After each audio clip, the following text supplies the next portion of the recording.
people's minds are not ready to be freed. Most people are so dependent on the system that they'll fight to defend it. Their minds are not ready to be freed. I was walking to college with a couple of my friends, and a Ferrari drove past. And I said, "Bro, you see that?" And he goes, "Yeah, what about it?" And I said, "Doesn't that piss you off?" I must be about 16. He goes, "Why?" So this dude has 400 G's for a car, 400 grand. I'm walking 4 miles to college because my mom hasn't got any car. He has 400 grand. Do you think he works a job? Do you think he's fucking behind a counter somewhere? He knows something about the world that I don't know. And they were like, "Well, he's rich." I'm like, "Yeah, I know. I didn't say he wasn't rich, dummy. I'm saying he knows something about the world I don't know." And I was intrigued, and it angered me. I couldn't sleep for weeks. I was pissed. Morpheus says it. Most people's minds are not ready to be freed. Most people are so dependent on the system that they'll fight to defend it. Their minds are not ready to be freed. I was walking to college with a couple of my friends, and a Ferrari drove past. And I said, "Bro, you see that?" And he goes, "Yeah, what about it?" And I said, "Doesn't that piss you off?" I must be about 16. He goes, "Why?" So this dude has 400 G's for a car, 400 grand. I'm walking 4 miles to college because my mom hasn't got any car. He has 400 grand. Do you think he works a job? Do you think he's fucking behind a counter somewhere? He knows something about the world that I don't know. And they were like, "Well, he's rich." I'm like, "Yeah, I know. I didn't say he wasn't rich, dummy. I'm saying he knows something about it." And I said, "Doesn't that..." Morpheus says it. Most people's minds are not ready to be freed. Most people are so dependent on the system that they'll fight to defend it. Their minds are not ready to be freed. I was walking to college with a couple of my friends, and a Ferrari drove past. And I said, "Bro, you see that?" And he goes, "Yeah, what about it?" And I said, "Doesn't that piss you off?" I must be about 16. He goes, "Why?" So this dude has 400 G's for a car, 400 grand. I'm walking 4 miles to college because my mom hasn't got any car. He has 400 grand. Do you think he works a job? Do you think he's fucking behind a counter somewhere? He knows something about the world that I don't know. And they were like, "Well, he's rich." I'm like, "Yeah, I know. I didn't say he wasn't rich, dummy. I'm saying he knows something about the world I don't know." And I was intrigued, and it angered me. I couldn't sleep for weeks. I was pissed off. Every time I saw somebody with genuine money, I understood that everything I was being told and taught and they were trying to make me believe just simply wasn't true. I was like, this is bullshit. None of these people are getting these things by following the path that the system is trying to make me follow. The average people come to me and say, "What do I do? I'm just the average guy." And my only answer is stop being the average guy. It's my only answer. You can't just be the average guy anymore. The idea from the 1950s that you can just be the normal, average, law-abiding, hard-working citizen and you'll have a good life is gone. Any man out here who goes, "I'm just going to work hard, do my bit, and obey the laws, and I'll have a good life." No, you won't. No, you will not. Just doing your job is never going to make you rich because you're just going to be taxed into infinity and you're going to stay broke. A lot of the things people are told about how to make money was accurate, but it's no longer accurate. I knew there had to be another way. I knew that just working for money was a paradigm that wasn't true. I'd say this another thing. I say to people who ask me, they go, "Andrew, how do I get rich?" And I say, "Okay, well, you're probably not going to get rich because I bet you're lazy, but let's say you're not lazy." The number one habit that people need to adopt, and this is a habit I had for a very long time, and I've actually recently cleared it from my brain as I've reached a point where peace of mind is worth more than money. But every single time money is spent, you need to identify how your money was taken from you. And I say taken because money can't be made. Money is taken. Because the only people who can make money are the government. So if you're a government, you can make money. You can print it from thin air or a bank. But if you're a person, you're not making money. You're convincing other people to give it to you. You're taking money from others. So every single time you spend money on anything, you need to identify how it was taken from you. When you go and buy a coffee, don't just go buy the coffee and sit down. Sit and say, "Why did I buy this coffee? Okay, I really want coffee." Yeah. But then why did I go into this store and not that store? Is it better advertising? Does it have less of a line? Do they have seating? How did they convince me to come in here? How much did this coffee cost? £6. What's the profit margin on that? Probably £5.50, £5.80 probably by the time. The cup probably costs more than the coffee. The coffee is just water. How did they convince me to spend £6 in this place? And when you sit there and analyze it, you also start to learn little lessons about business. You'll learn about the importance of the signage. You'll learn about the importance of there being no queue. Yeah. So that if you ever run a business, I'm telling you, I say with my business, my people all the time, faster, all the time, quicker. Yeah. Like I have a couple businesses that are physical. I'm like, I don't want to see a line. I don't want it to see empty, so it looks bad. So when there's lines, you work fast. When we're down to 1 or 2 people, you take your time, you talk to the customer. Right. Keep it so there's like always one person at the thing. Like manage the line. Like people don't think about this stuff. No one's gonna sit and wait in a long ass queue. Maybe some idiots will, but people like me won't. We've got shit to do, right? My time's worth money. I'm not gonna stand and wait in a line. So you have to identify how your money is taken from you. If you start doing that with every single time you spend anything ever, you're gonna start to identify business opportunities, and you're gonna sit there and you're gonna have coffee and you're gonna go, you know what? They could have sold cake and they didn't. Could I outcompete this place? Let's imagine I had the money to start a coffee shop right next door. How would I outcompete them? Well, I'd have cake because they don't have cake. Also, most people in here are businessmen. And the guy serving some dude. No, we need a cute waitress. His ass is fired. We need a chick. Put a chick here, put some cake in. Financial Times, there's business people in. People don't even think about this stuff. They don't use their brain ever. They don't ever look around and realize how they're spending their money. They don't look around and look at which businesses are successful. They don't look around and pay attention to anything. They don't look at the world and all the things that are happening and how it can benefit them. None of it. They don't look at any of it.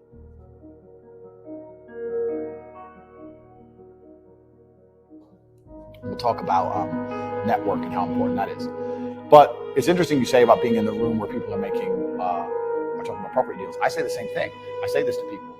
I say, if you're in a room full of ice cream experts, and all they talk about is ice cream, how to make ice cream, their favorite flavor, the best way to store it, how much it costs to produce, how to transport it, and that's all they talk about is ice cream. Even if you have no interest in ice cream, over a long enough period of time, you're going to end up knowing stuff about ice cream. You're going to end up knowing shit. You're like, that's double chocolate this, it costs this much, and this is how they moved it. You're going to know things about ice cream. If you're in a room full of people who only talk about money, then you're going to end up knowing about money. It's exactly the same thing. And network is net worth. Everyone understands this. And people also understand that they're likely to become the sum of the 5 people they spend the most time with. Yeah. But then they hang around with losers. The average person is not sitting around having conversations about the war in Ukraine, the Russian ruble, and the financial impact of the war. Me and my team and my network, we're different. Like most people see the news. They watch the news. Okay. Anyway, me and my team, we're watching the news. Okay, how can that make us money?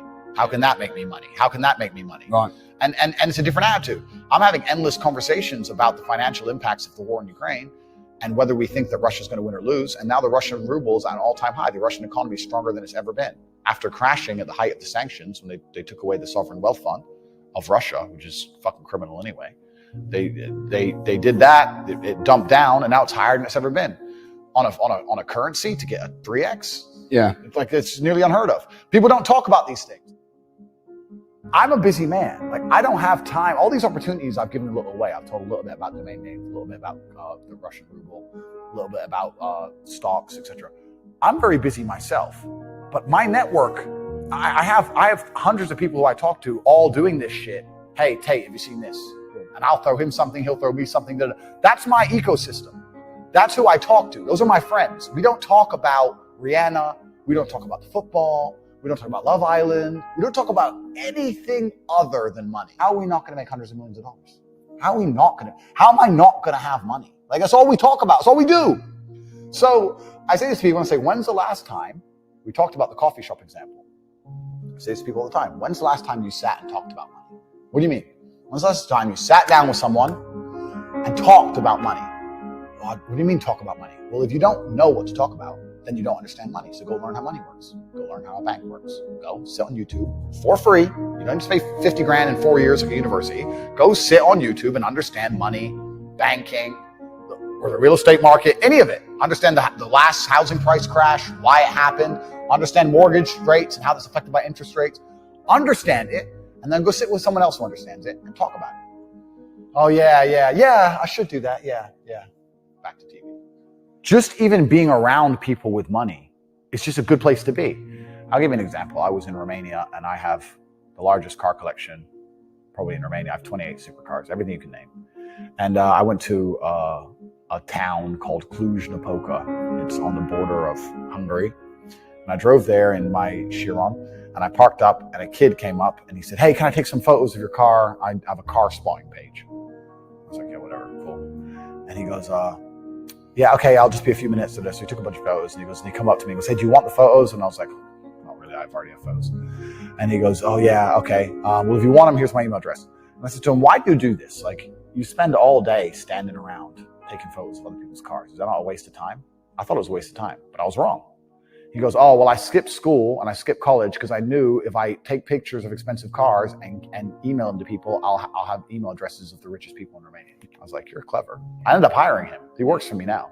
Yeah. I was like, I like you. He got himself a full-time job that day. So he understood, be near the money. I have no money.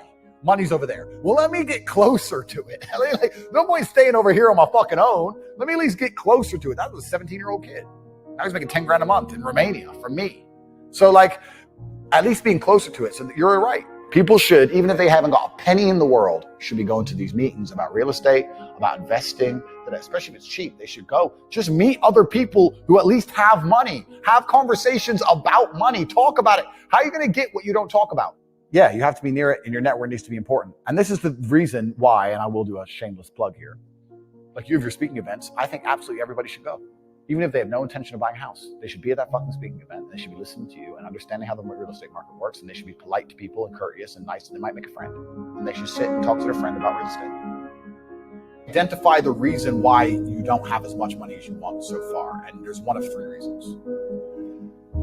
You are either lazy, stupid, or arrogant. There's only 3 reasons anyone's poor. Lazy is actually quite a small contingent because I think a lot of people get out here and they work very hard. To a degree. Like even if you're a trash man, that's still work. You're working hard. You're just not making any money. And also, I think if you could show somebody how to make money, a lot of people would do it. I don't think they're that lazy. If you say, look, press this button for money, they're not going to go, no, I can't be bothered. They're going to go, all right, okay. They're just lazy to find out how, perhaps. Yeah. But once they know how, they'll do it. Stupid, I think, is also a very small percentage. I think that stupid is a small percentage because I don't think that IQ, in fact, it's been proven, IQ has nothing to do with how successful you are. Very smart people are broke, very dumb people are rich. So I don't think that stupid is the reason people aren't rich. The reason 98% of people aren't rich is because they're arrogant. They're brutally arrogant. And I say that because you will stand up and say, I'm going to do an event and I'm going to teach you how to make money from real estate. And people will look at you with all your success and go, what does he know? Fuck him. Not worth my time. You're the millionaire. They ain't. I'll sit here and say, I'll give you free tips on how to make money online. $100 millions. Go to corporate.com. You sign up, get a free email newsletter. Yeah, I saw him on TikTok. He's full of shit. How arrogant, genuinely arrogant in your soul must you be as an individual to look at people who are massively successful with all the credentials and all the proof, all the things they talk about, and believe for some reason you're too good to listen to them. Yeah. That's just arrogance. If Mike Tyson walked in here and said he's going to teach me how to punch, even though I'm already a kickboxing world champion, I'd listen. It's Mike Tyson. If Beethoven walked in, he resurrected, and walked in and said he's going to teach me piano, I'd listen. But if I sit there and say, look, this is how you make money, there's a large contingent of people out here who go, yeah, but you know what, Tate, I don't like him. I didn't ask you to like me. I'm telling you how to make money. Yeah. Like, they're just arrogant. People are brutally arrogant, and it holds them back. They refuse to fucking learn or listen to anything. And they're dummies. A bunch of fucking dummies. And arrogance is the reason 98% of people don't have any money. That's why. They're just fucking arrogant and stupid. I don't want to be a negative person because I'm not. But to a degree, I think the universe is very giving.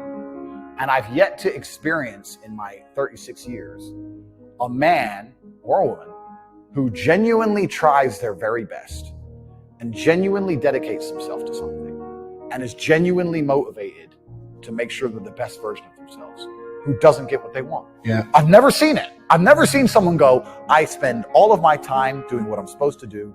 I do not waste any of my time. I dedicate myself. I'm good to people. I'm honest. I'm hardworking. I'm there on time. Every time I've got a meeting, I've got a firm handshake. I don't snake anybody. God likes me. I work hard. I'm not an evil person, and I work really, really hard. Who doesn't have everything they want? Anyone can have anything they want. I really believe the universe will give anyone anything they want if they actually fucking want it. And yes, the cycle of precipitation, right? So a cloud comes, it rains, it falls down to the ground, it goes under the ground, whatever, goes into a stream, it moves into the stream, goes to the ocean, evaporates again up to a cloud, floats somewhere else, falls down again. It's always moving. That's how money is. People think that money is in these large, stagnant pools hidden in people's bank accounts. That's not really true. Money is constantly moving all the time. And if you can find a way to get in between it and stand in the right place at the right time, you're going to get wet.